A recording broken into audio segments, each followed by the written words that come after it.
Sobrang daming repolyo dito sa Baguio. Sobra na ang repolyo kaya wala nang maisip kung ano pang pwedeng iluto ba. Lahat na nahalo na sa nilaga, sa baka. Binabad muna siya sa asin. Then, pigaan. Para crispy talaga. Para mawala yung pait niya. Then, next, pigaan. Then, hugasan natin siya para maalis yung Alat. alat.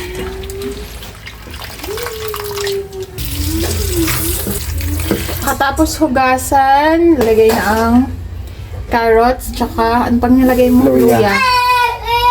Sunod, bawang. Bawang at Sibuyas. sibuyas.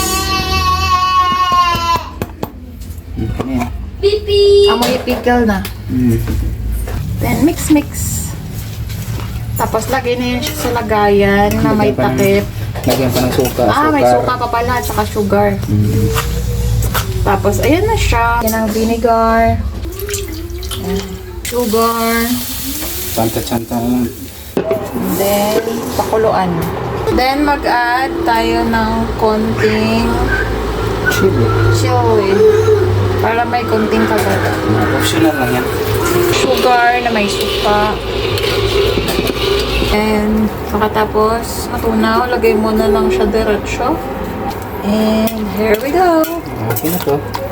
Lagay na to sa Here container. is our Finished product. pickles. Repolyo pickles. Kimchi Ayan na siya. Nilagyan namin ng konting paminta. Para bumango. Ayan, tomorrow. Masarap na to. Wow. Okay.